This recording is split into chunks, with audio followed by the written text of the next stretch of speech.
What's going on? We back. Boxing Clinic and more. Your boy CJ Goodfella. One time for the one time we grinding. You see the headline, man. And yeah, Errol Spence, talking about moving up. Let's get into it. And, what hinges on him moving up are two things. Jermell Charlo moving up and money. Okay. He said he wants to fight as high as 168. Only if a smaller guy, 168, wins the title, he'll take an opportunity. But he believes he tops out at 160. He said he's not moving up for about 2 years. And the link I'm gonna put a link from Boxing Scene to the article. And he also says that he believes. Let's start off here. He believes that Jermell Charlo may be moving up pretty soon. His stablemate.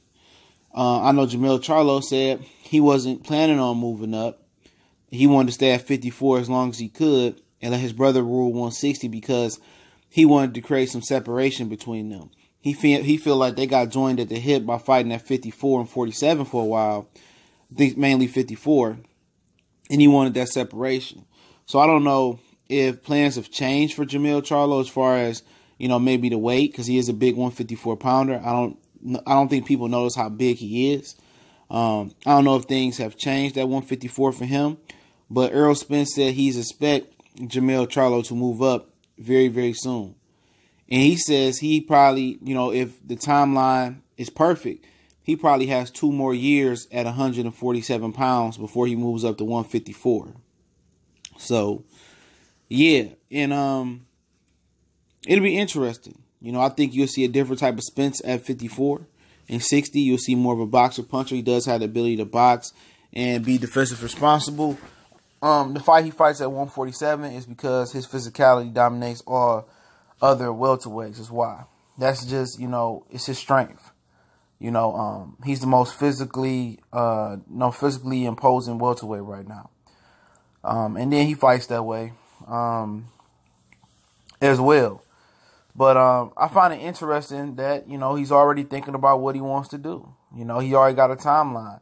And he said if the money is right, he'd go up to 54. But he's pretty much anticipating Jermell Charlo moving up to 160.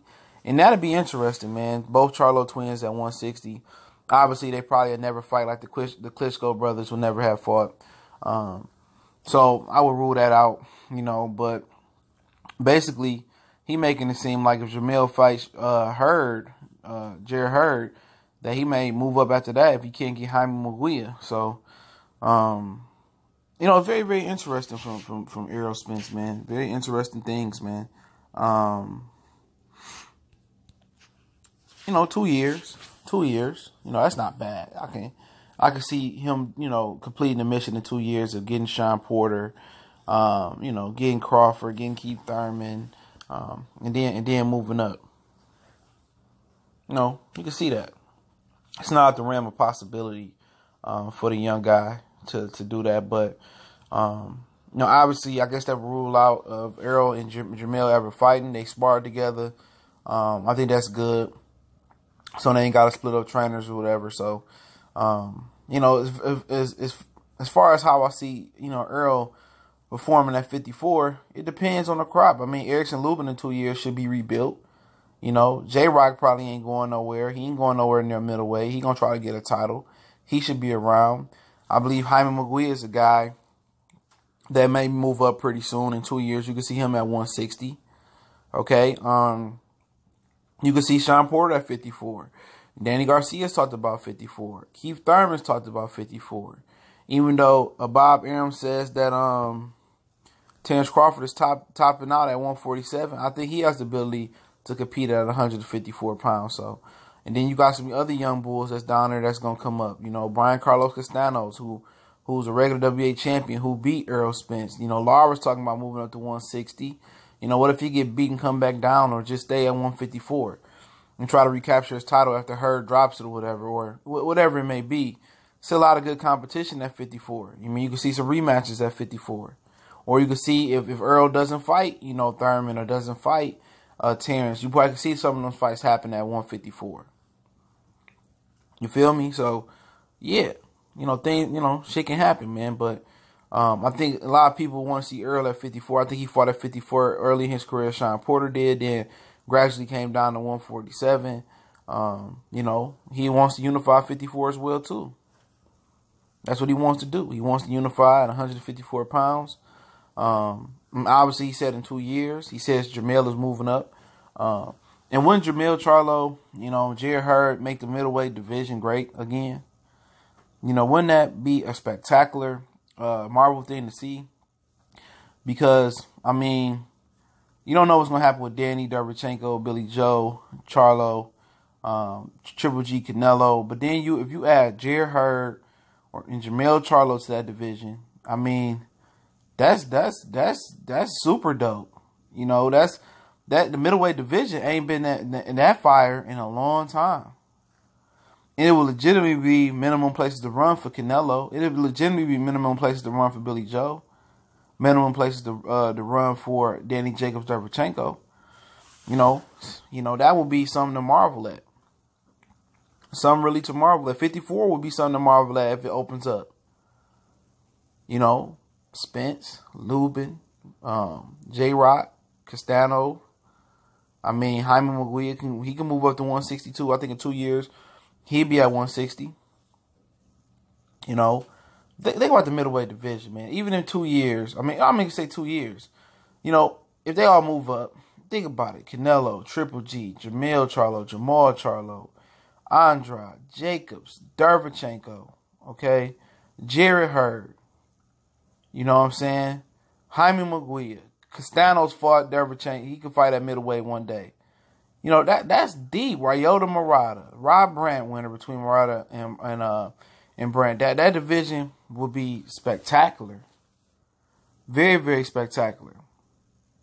You know, 54, it'll be all right with Errol, Lubin, okay? J-Rock. You're going to have some other young bulls come up and be ready. I think Erickson, Lubin, J-Rock, and Errol Spence, that'll be a great trio right there. And if Castano ever come over and make a name in America, Brian Carlos Castanos beat Errol Spence in the amateurs. You know, amateurs is different. I mean, that division looking difficult, you know.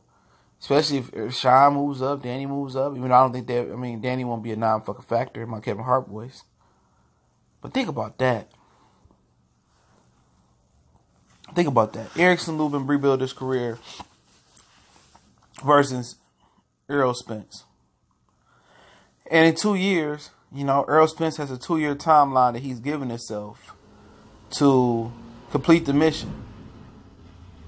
You know, the mission is to fight Sean Porter, which we'll learn more about this week. As the WBC convention has already kicked off yesterday, September 30th. Today is October 1st, so it ends October 5th. We'll learn about that situation. Then to get Terrence Crawford and Keith Thurman. So it's 3 fights. He got 2 years to get 3 fights. That's the timeline he's giving himself. 2 years to get 3 fights to be undisputed. Hopefully, one of those guys don't lose and make it more complicated than it has to be. Or the hard one is going to be, however you want to read into it, it's going to be either getting Terrence Crawford and ESPN to work with him or getting Keith Thurman. Those are 2 difficult things to make happen. You know, but he giving himself a 2-year timeline. But it's the Boxing Clinic and more. Don't make sure you check out our boxing talk show in the morning, 8:30 a.m. Eastern Standard Time. Boxing 101 early morning grind. Check us out. You know, and if you miss one, I'll put it in our podcast, the Castbox links. The link's in the description. Click it, download Castbox for free. Sign up with your Facebook account or sign up the regular way. And you can catch all our Boxing 101 early morning grinds from now on there. And our Raw and Uncut podcast and other subjects we talk on there as well. It's Raw, XXX.